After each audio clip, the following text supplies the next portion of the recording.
دیکھو سلیمان علیہ السلام کی اللہ نے بہت تعریف کی ہے کہ دنیا بھی دی ہم نے ان کو، دین بھی دیا. دین تو سارے پیغمبروں کو ملا، مگر سلیمان علیہ السلام کو جیسی دنیا ملی ایسی نہ ان سے پہلے کسی کو ملی نہ ان کے بعد کسی کو ملے گی. اتنی دنیا اللہ نے سلیمان علیہ السلام کو دی کہ سلیمان علیہ السلام نے اللہ سے دعا مانگی تھی، اللہ مجھے ایسی بادشاہت دے کہ میرے بعد کسی کو نہ ملے. تو بس یہ تو انتہا ہو گئی نا بھائی، قیامت تک کسی کو نہ ملے، ایسے پاکستان کے کسی صدر کو بھی نہ ملے، ایسی حکومت چاہیے. حکومت مراد یعنی اتنے وسائل چاہیے.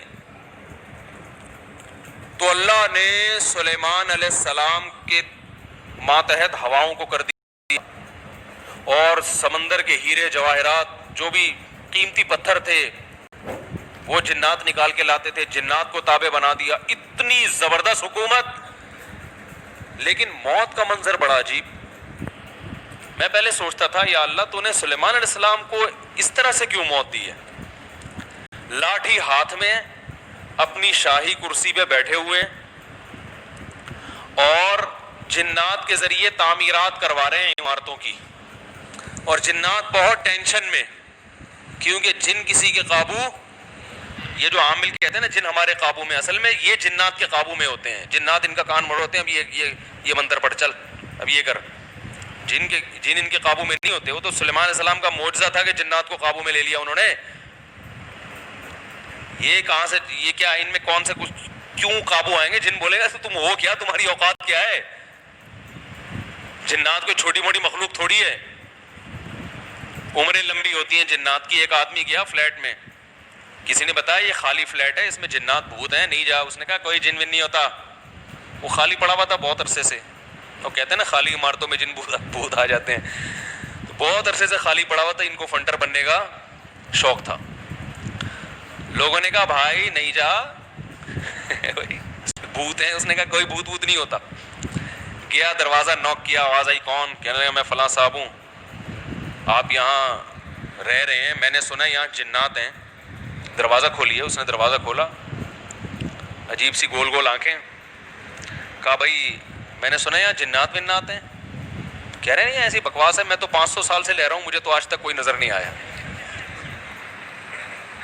کہنے لگا میں تو 500 سال سے رہ رہا ہوں، مجھے تو ابھی تک کوئی نظر نہیں. یہ بے ہوش یہی جن تھا بھائی، 500 سال سے انسان تو نہیں رہ سکتا. اچھا یہ عامل لوگ نا یہاں بیوقوف بناتے ہیں. ہم نے صحابی جن کو دیکھا ہے، کیونکہ جب یہ سنتے ہیں نا کہ جنات کی عمریں لمبی، تو 1400 سال پرانا جن بھی نکال کے لے آئیں گے. یہ الو بنانے کے علاوہ کچھ بھی نہیں ہے. صحابی جن کو دیکھا ہم نے، تابعی جن کو دیکھا ہم نے، اس جن کو دیکھا جس نے حضرت علی کی صحبت اٹھائی. سب بکواس کرتے ہیں. اور بعض ہمارے نیک لوگ بھی ان سے متاثر ہو جاتے ہیں، بڑے علماء بھی بعض ان سے متاثر ہو جاتے ہیں. ہمارے ہاں کسی چیز سے متاثر ہونے کے لیے بس اتنا کافی ہے کہ امکان کے درجے میں صحیح ہو. جیسے آپ کسی کو یہ بتا دیں نا کہ یہ کھانے سے یہ ہوتا ہے، تو امکان تو ہے نا کہ ہو سکتا ہے ہوتا ہو. ریسرچ ہے؟ ریسرچ نہیں ہے بھائی. امکان کافی ہوتا ہے ہمارے ہر چیز. حالانکہ کسی بھی دعوے کے لیے امکان، بھائی میں دعویٰ کروں اس نے ملے 1 لاکھ روپے لیے ہیں، اگلا کہہ رہا ہے کیا دلیل ہے؟ میں کہتا ہوں ممکن تو ہے نا کہ تم نے لیے ہوں. تو اس سے دلیل، اتنی دلیل کافی ہوگی؟ اور بھائی یہ امکان کافی نہیں ہے، گواہوں سے ثابت کرو کہ لیے. یا تو یہ اقرار کرے یا گواہوں سے ثابت کرو. ہمارے یہاں دیکھا جاتا ہے جادو نبی پہ جب ہو سکتا ہے تو ہو سکتا ہے اس پہ بھی ہوا ہو. وہ ہو سکتا تھوڑی دلیل ہوتی ہے. سمجھ میں نہیں آ رہی بات. امکان تھوڑی ہوتا ہے. ابو بکر پہ کیوں نہیں ہو گیا جادو؟ حضرت عمر پہ کیوں نہیں ہو گیا؟ اس کا مطلب آسان کام نہیں ہے. نبی پہ کیوں ہو گیا تھا؟ اس کی ایک وجہ تھی کہ وہ کہتے تھے نبی صلی اللہ علیہ وسلم جادوگر ہیں، تو اللہ نے آپ سے اس طعنے کو دور کرنے کے لیے ہونے دے دیا تھا تاکہ لوگوں کو یقین ہو جائے کہ یہ جادوگر نہیں ہے، کیونکہ جادوگر پہ جادو نہیں ہوتا. اس میں حکمتیں نہیں، ورنہ یہ آسان کام نہیں ہے بیٹھے ہوئے کچھ بھی سانس کو بہو سے لڑا دیا. اپنی حرکتیں ٹھیک نہیں ہوتی، اور وہ جب پھٹے ہوتے ہیں تو بجائے اپنی حرکتیں ٹھیک کرو کہ یار کس میں فالٹ ہے اس کو صحیح کرو، فوراً کس پہ ڈال دیتے ہیں؟ ایک نئی جنگ چھیڑ دیتے ہیں. نند نے لڑوایا ہمیں. یہ نند نے ہمارے گھر میاں بیوی میں کیا کروایا؟ پھٹا. خود اپنی حرکتیں ٹھیک نہیں ہے، ڈال کس پہ رہے ہیں؟ کوئی جٹھانی پہ ڈال دے گا، کوئی نند پہ ڈال. ایک نیا جنگ. اب نند سے پہلے 2 آپس میں لڑ رہے تھے، اب تیسری جنگ بھی شروع کہ اس نے کیا ہے. تو سلیمان علیہ الصلوۃ والسلام بیٹھے ہیں، اللہ نے دیکھو اتنی طاقت اور قوت دی کہ جنات کو آپ کے تابع بنا دیا. قرآن کہہ رہا ہے جنات سخت ٹینشن میں محنت مزدوری کا کام کر رہے ہیں اور عمارتیں بنا رہے ہیں. یہ جو احرام مصر ہے عین ممکن ہے حضرت سلیمان علیہ السلام کی تعمیرات ہوں. اتنی ٹینشن میں جنات، اور ادھر سلیمان علیہ السلام ایسے عصا ہاتھ میں لے کے بیٹھے ہوئے ہیں. اور قرآن کہتا ہے فلما قضینا علیہ الموت، ہم نے موت کا فیصلہ کر دیا. کیسے عجیب انداز ہے. ارے بھائی یہ تو بادشاہ پہلے بیمار ہوتے، اپنا جانشین کسی کو بنا کے جاتے، اور ان کی تو صحت بھی ایسی کہ حدیث صحیح بخاری میں 100 بیویاں ہیں. بھائی کمزور آدمی تو تصور صحیح کیا ہو جائے گا، ڈپریشن میں چلا جائے گا. کیا خیال؟ تو کیا کیا خاندانی صحت ہوگی. پیغمبروں کو تو اللہ نے ویسے ہی بہت قوت دی ہوتی ہے، قابل رشک صحت ہوتی ہے پیغمبروں کی. جنگ میں کمانڈر رہے ہیں، لڑائیاں لڑی ہیں جنگوں میں، اتنی زبردست صحت. اور بھائی آپ کی موت سے پہلے تو اللہ آپ کو بیمار کرتا، پھر علاج ہوتا، پھر طویل عرصہ، پھر بھائی نہیں بس اللہ نے موت دینی تھی تو دے دی، ایسے ہوتا نا. نا نا نا نا. اور پھر اتنی جائیدادیں، اتنا سب کچھ، تو پہلے اس کا سارا کیا کر لیتے، بانٹ پوٹ لیتے، جانشین بنا لیتے. میرے بعد یہ میرا خلیفہ ہے، یہ فلانا ہے، ڈمکانا ہے. ہو سکتا ہے سب یقیناً کیا ہوگا پہلے سے آپ نے، لیکن ہمارے ہاں یہ سارے کام کیے جاتے ہیں جب موت کے آثار ظاہر ہونا شروع ہو جائیں.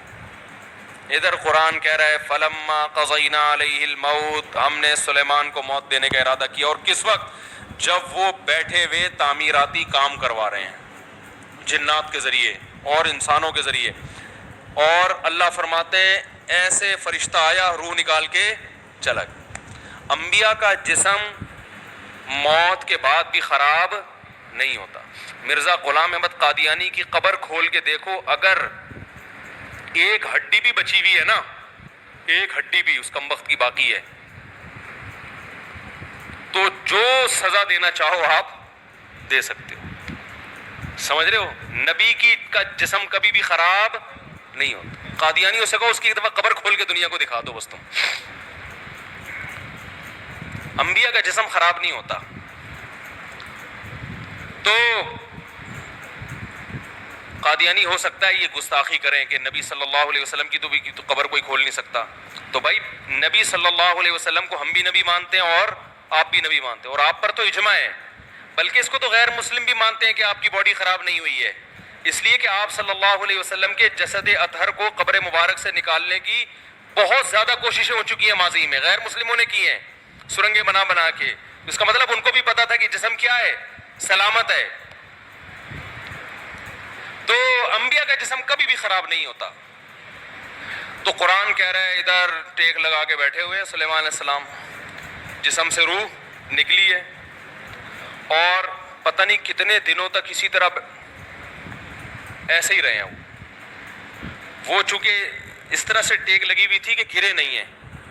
اب دیمک نے کھانا شروع کیا سلیمان علیہ السلام کی لاٹھی کو. ما دلہم علی موتہ الا دابۃ الارض تأکل من سأتہا. اللہ فرماتے ہیں زمین پر رینگنے والے کیڑے نے جب لاٹھی کو کھانا شروع کیا ہے تو کتنے دن لگتے ہیں کیڑے کو لاٹھی کو کھانے میں. تو جب لاٹھی کو اتنا کھا لیا کہ بیلنس آؤٹ ہو گیا تو سلیمان علیہ السلام زمین پر گر پڑے. پھر جنات کو پتا چلا کہ بھائی ان کا تو بہت دن پہلے انتقال ہو چکا ہے. اللہ فرماتے ہیں کہ اگر جنات کو پہلے سے پتا ہو جاتا کہ ان کی موت واقع ہو چکی ہے، ما لبثوا فی العذاب المہین، تو اتنی سخت ٹینشن میں جو انہوں نے دن گزارے اس ٹینشن میں وہ دن نہیں گزارتے. جیسے ہی جنات کو پتا چلا کہ ان کا انتقال ہو گیا، جس نے جہاں اینٹ لگائی تھی نا وہیں چھوڑ کے بھاگ گیا. ان کو پتا تھا قیامت تک کوئی عامل کا باپ بھی مجھے قابو نہیں کر سکتا. جو کنسٹرکشن کا کام جہاں تک تھا نا وہیں سے جنات نکل لیے. ورنہ سلیمان عاملوں کے ذمے لگا کے چلے جاتے، بھائی میں کسی بھی وقت دنیا سے جا چکا ہوں، جا سکتا ہوں، تو ان کو ذرا پکڑ کے واپس لانا، جو 2-4 اینٹیں رہ گئی وہ تو لگا دیں. بھائی یہ قرآن کے الفاظ بیان کر رہا ہوں. ما لبثوا فی العذاب المہین. اللہ فرماتے ہیں کہ جنات کو پہلے سے پتا ہوتا نا کئی دن پہلے ان کا انتقال ہو چکا ہے تو یہ اتنی سخت ٹینشن میں نہ ہوتے. وہ تو یہی دیکھ رہے ہیں ہماری نگرانی کر رہے ہیں ایسے, کیونکہ چہرہ بھی بالکل اسی طرح چہرے پہ رونق, اسی طرح جیسے زندگی کے آثار ہوتے ہیں, بالکل وہی کنڈیشن.